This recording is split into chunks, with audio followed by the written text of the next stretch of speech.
अस्सलामुअलैकुम। उम्मीद है कि आप सब दोस्त और स्टूडेंट्स जो हमारे चैनल से मुस्तफ़ीज़ हो रहे हैं और एजुकेशन से रिलेटेड वीडियोस देख रहे हैं सब खैरियत से होंगे। आज हम अपने चैनल ई फॉर एजुकेशन पर केमिस्ट्री से रिलेटेड ही आपसे टॉपिक डिस्कस करेंगे और हमारा जो आज का टॉपिक है वो है एनाइन। इससे प्रीवियस वीडियो में हम कैटाइन डिटेल में डिस्कस कर चुके हैं और आइन भी डिस्कस कर चुके हैं।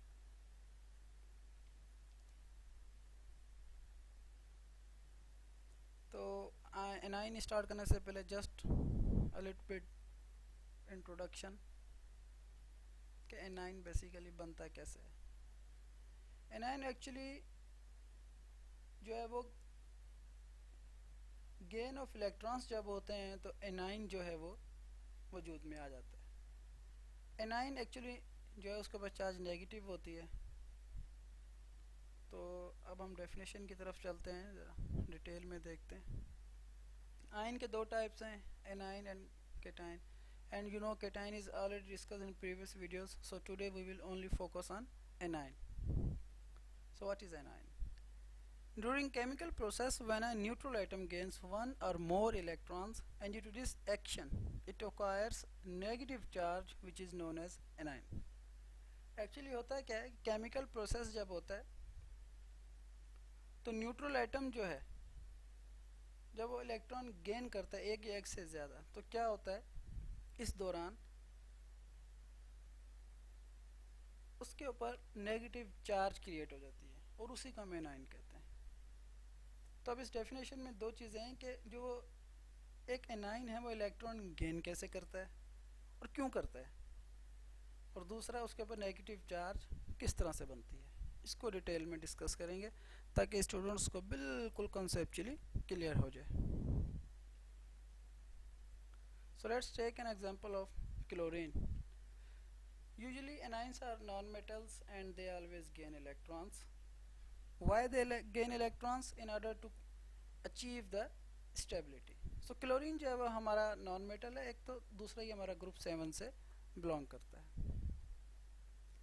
As you know, in neutral atom protons always equal to electrons. Configuration देखें ज़रा, क्लोरीन की 1s2 2s2 2p6 3s2 3p5, मतलब कि पहले शेल में 2 इलेक्ट्रॉन, दूसरे में 8 और तीसरे में 7 इलेक्ट्रॉन, मतलब ये हो गए 17 इलेक्ट्रॉन्स।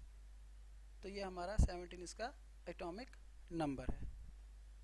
तो न्यूट्रल कंडीशन में क्लोरीन के ऊपर 17 प्रोटॉन और 17 इलेक्ट्रॉन्स हो जाएंगे।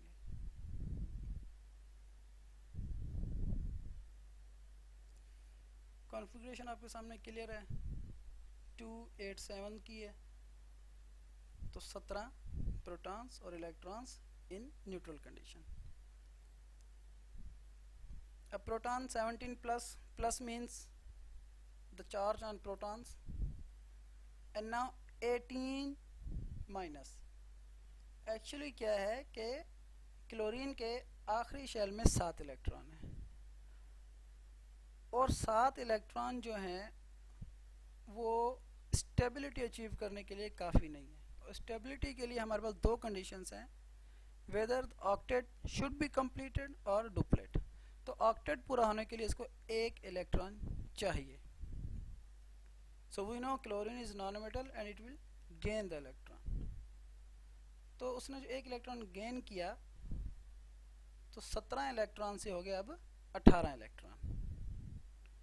अब हम देखेंगे कि क्लोरीन के ऊपर -1 चार्ज कैसे आती है। अब 17 मैथमेटिकल रूल है कि अगर आपके पास प्लस का नंबर छोटा है माइनस का बड़ा है तो जवाब आपका हमेशा माइनस में आएगा। 17 प्लस -18, आंसर इज -1, क्लोरीन -1। तो इस तरह से क्लोरीन के ऊपर -1 चार्ज शो करते हैं हम। पीरियोडिक टेबल में आप देखेंगे तो ये ग्रुप 7 में है मगर उसके ऊपर चार्ज -1 है। जिस तरह से केटाइन में मैंने आपको क्लियर किया था, सोडियम में उसके ऊपर +1 है, वो इसलिए होती है क्योंकि ग्रुप 1 से बिलोंग करता है। तो क्लोरीन जो है ये ग्रुप 7 से, अब नॉन मेटल में जो है वो उल्टी गिनती शुरू हो जाती है। ग्रुप 7 जो होगा उसके ऊपर -1, ग्रुप 6 के ऊपर -2, ग्रुप 5 के ऊपर, इस तरह से फिर हम चलते आएंगे। तो इसके ऊपर -1 है, तो इसके -1 इसीलिए है ग्रुप 7 का होने के बावजूद, क्योंकि इसको अपना ऑक्टेट पूरा करने के लिए एक इलेक्ट्रॉन गेन करना पड़ता है, ना कि लूज करना पड़ता है। इस वजह से इसके ऊपर -1 है।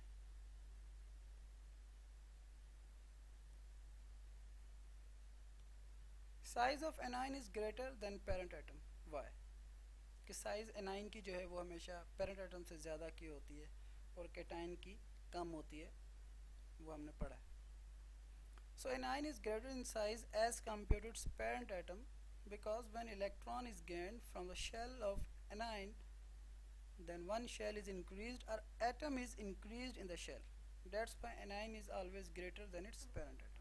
Actually होता है क्या, जब शेयरिंग होती है, बॉन्डिंग होती है, तो ये एक इलेक्ट्रॉन गेन करता है। तो एक इलेक्ट्रॉन गेन करने से या तो शेल बढ़ जाता है, या शेल के अंदर इलेक्ट्रॉन्स की तादाद बढ़ जाती है। जब तादाद बढ़ जाएगी तो उसकी साइज़ में फ़र्क आ जाता है, और वो साइज़ इसके पेरेंट एटम से, मींस ओरिजिनल एटम से ज़्यादा हो जाती है। ये किस तरह से होती है ये देखते हैं।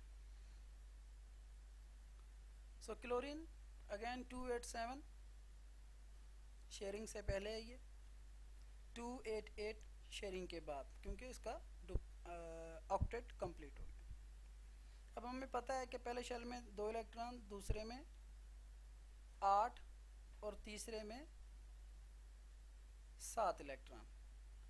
तो ये है हमारा parent atom before any sharing of electrons. अब हम एनाइन की तरफ बढ़ते हैं।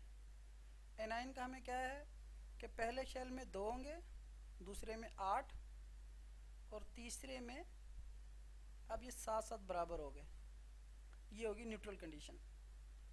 न्यूट्रल कंडीशन मतलब कि दोनों में इलेक्ट्रॉन प्रोटॉन इक्वल होंगे। अब हमने कहा कि A9 should be greater than it's parent atom, मतलब कि जो एनाइन होगा उसमें इलेक्ट्रॉन्स आखिरी शेल में 7 नहीं बल्कि 8 होंगे। ये 8वां इलेक्ट्रॉन ऐड हो गया और ये हमारा होगा एनाइन।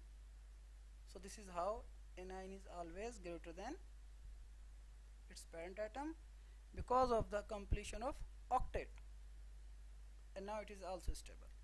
कॉन्फ़िगरेशन देखते हैं। पहले की कॉन्फ़िगरेशन है, आखिरी में 3s2 3p5 मतलब 7, and after completion of the octet 3s2 3p6 6 और 2 8। Now it is stable. Octet complete होने के बाद इसकी साइज बढ़ जाती है और स्टेबल भी हो जाता है। I hope now it's very much clear that why anion is greater in size as compared to its parent atom, and how electron sharing takes place and octet is complete. And में ये discuss करना ज़रूरी है क्योंकि मैंने 1 से लेकर 7 तक ग्रुप आपको सारे बता दिए, मेटल्स के हिसाब से और नॉन मेटल के हिसाब से, मगर 8वां ग्रुप हमने डिस्कस नहीं किया। So why group 8 is not discussed in ion cation anion study. Actually क्या है कि हमारे पीरियडिक टेबल में जो ग्रुप 8 जो है वो, उसको हम कहते हैं मोस्ट स्टेबल ग्रुप और मोस्ट स्टेबल एलिमेंट्स। एक्चुअली होता है क्या, उस ग्रुप में जितने भी एलिमेंट हैं वो सारे के सारे अनरिएक्टिव हैं, इनर्ट हैं। क्यों? क्योंकि आप उस ग्रुप का कोई भी एलिमेंट उठाएंगे, उसका आखिरी शेल में या तो डुप्लेट कंप्लीट होगा या तो ऑक्टेट कंप्लीट होगा। अब जिस चीज़ का ऑक्टेट भी कंप्लीट, डुप्लेट भी कंप्लीट, तो वो स्टेबलाइज्ड है। जो चीज़ स्टेबलाइज है तो उसने फिर क्यों शेयरिंग करनी है? ना वो लेगा ना वो इलेक्ट्रॉन देगा। जब लेन देन ही नहीं होगी, शेयरिंग ही नहीं होगी, तो रिएक्शन नहीं होगा। So that's why group 8 elements never takes part in any reaction because of the completion of their octet and duplet. सो उम्मीद है कि आपको एनाइन के बारे में काफ़ी कुछ क्लियर हो गया होगा, और ग्रुप 8 के बारे में भी कि why they don't take part in reactions. फिर भी अगर स्टूडेंट्स को क्लियर ना हो तो लाजमी डिस्कस करें मेरे साथ, मुझसे कोई आइडिया शेयर करना चाहे तो आइडिया शेयर करें, और कुछ पूछना चाहें तो कमेंट्स बॉक्स में आप दिल खोल कर पूछ सकते हैं। बस एक चीज़ को ख्याल रखें कि साइंस को साइंस की तरह पढ़ें, कॉन्सेप्चुअली पढ़ें, क्रैमिंग से बचें। थैंक्स, अल्लाह हाफिज़।